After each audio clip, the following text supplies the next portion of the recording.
Hi everyone, welcome back. Section 91 of Sambhava Parv continued. Ashtaka said, those cognizant of the Vedas differ in opinion as to how the followers of each of the four modes of life, that is, Grihastha, Bhikshuk, Brahmacharins, and Vanprasthas, should conduct themselves in order to acquire religious merit. Yayati answered, these are what a brahmacharin must do. While dwelling in the abode of his preceptor, he must receive lessons only when his preceptor summons him to do so. He must attend to the service of his preceptor without waiting for the latter's command. He must rise from his bed before his preceptor riseth, and go to bed after his preceptor hath gone to bed. He must be humble, must have his passions under complete control, must be patient, vigilant, and devoted to studies. It is then only that he can achieve success. It had been said that the oldest Upanishads that a grihastha acquires wealth by honest means should perform sacrifices. He should always give something in charity, should always perform the rites of hospitality unto all arriving at his abode, and should never use anything without giving a portion thereof to others. A Muni, without search for woods, depending on his own vigor, should abstain from all vicious acts, should give away something in charity, should never inflict pain on any creature. It is then only that he can achieve success. He, indeed, is true bhikshuk who doth not support himself by any manual arts, who possesseth numerous accomplishment, who hath his passions under complete control, who is unconnected with worldly concerns, who sleepeth not under the shelter of a householder's roof, who is without a wife, and who going a little way every day, travelleth over a large extent of the country. A learned man should adopt the Vanprastha mode of life after performance of the necessary rites, when he had been able to control his appetites for enjoyment and desire of acquiring valuable possessions. When one dieth in the woods while leading the Vanprastha mode of life, he maketh his ancestors and successors, numbering 10 generations, including himself, mix with the divine essence. Ashtaka asked, how many kinds of munis are there? Observers of the vow of the silence. Yayati answered, he is indeed a muni who, though dwelling in the woods, hath an inhabited place near, or who, through dwelling in an inhabited place, had the woods near. Ashtaka inquired, what is meant by muni? Yayati replied, a muni, withdrawing himself from all worldly objects, liveth in the woods.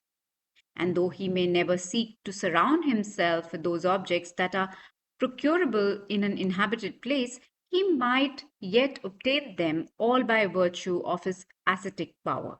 He may truly be said to dwell in the woods, having an inhabited place near to himself. Again, a man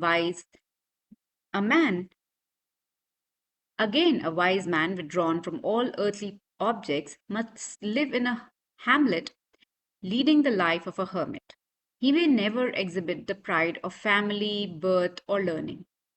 Clad in the scantiest robes, he may yet regard himself as attired, as attained in the richest vestments.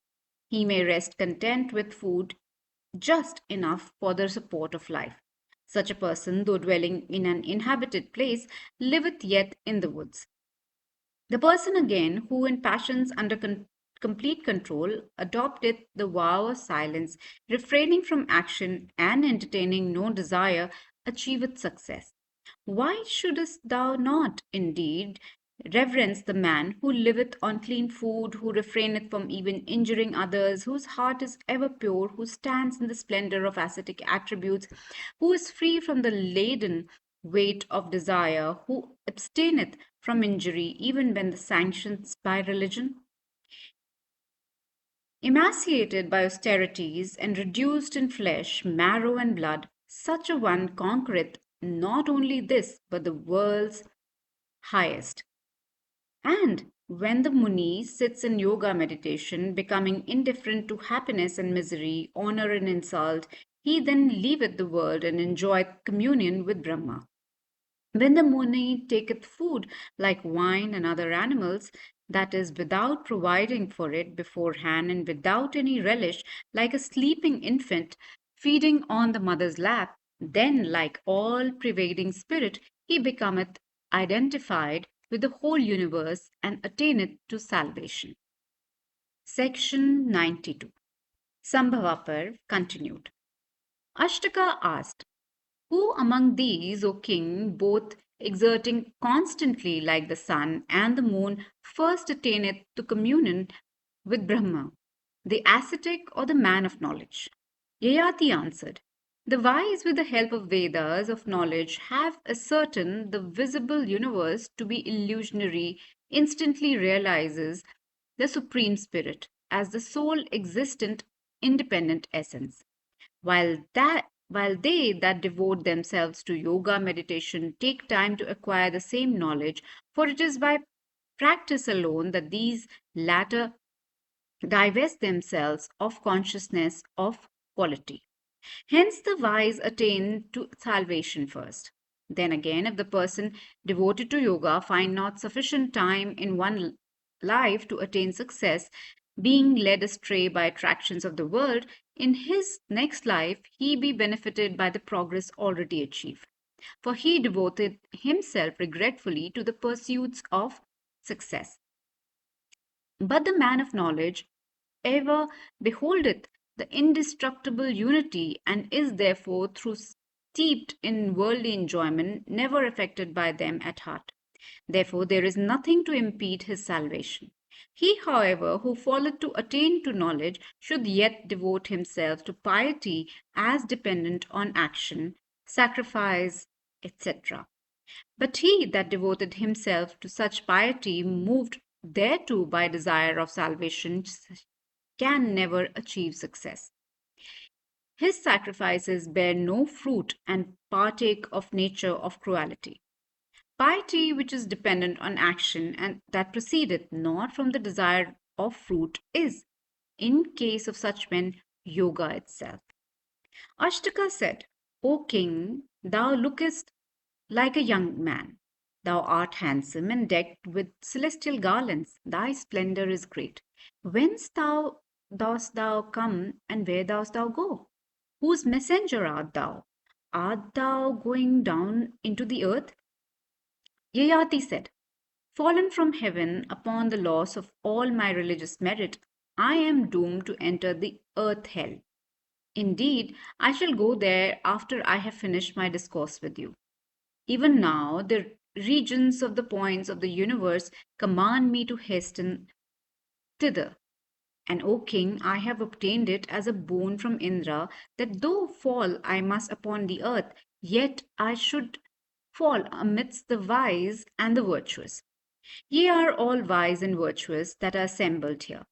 Ashtaka said, thou art acquainted with everything. I ask thee, O king, are there any regions for myself to enjoy in heaven or in firmament? If there be, then thou shalt not fall, though falling. Yayati answered, O king, there are as many regions for thee to enjoy in heaven as even as the number of kine and horses on earth, with the animals in the wilderness and on the hills. Ashtaka said, if there are worlds for me to enjoy as fruits of my right religious merits in heaven, O king, I give them all unto thee. Therefore, though falling, thou shalt not fall. O thou, O take thou soon all those wherever they may be, in heaven or in firmament, let thy sorrow cease. Yayati answered, O best of kings, a Brahman knowing Brahmana, a Brahman knowing Brahmana alone can take in gift, but not one like ourselves. And O monarch, I myself have given away to Brahmanas as one should. Let no man who is not a Brahmana, and let not the wife of a learned Brahmana, ever live in infamy by accepting gifts. While on earth, I even desired to perform virtuous acts. Having never done so before, how shall I now accept a gift? Pratardana, who was amongst them, asked, O thou of the handsomest form, I am Pratardana by name. If I ask thee, there are any worlds for me to enjoy as fruits of my righteous merit in heaven or in firmament? Answer me, thou art acquainted with everything. Yayati said, O king, numberless worlds full of felicity, effulgence like the solar disk, and where woe can never dwell, await thee. If thou dwellest in each for 7 days, they would not yet be exhausted. Pratardana said, These then I give unto thee. Therefore, though falling, thou must not fall. Let the worlds that are mine be thine, whether they may be in firmament or heaven. Oh, soon take them, let thy woes cease. Yayati answered, O monarch, no king of equal energy should ever desire to receive a gift the, the religious merit of another king acquired by yoga austerities. And no king who is afflicted with calamity, though the fates should, if wise, act in censurable way. A king accepting his eye fixed for ever on virtue shall walk along the path of virtue like myself, and knowing what his duties are, should not act so meanly as thou directest.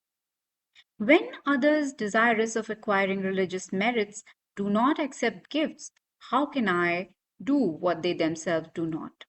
On conclusion of his speech, the best of kings, Yayati, was then addressed by Pasumat in the following words.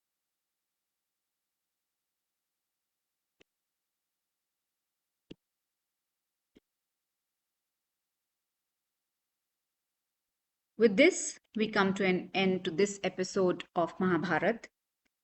Until next time, this is your host, Madhulika Rajahan, signing off. Stay healthy always. Narayan, Narayan.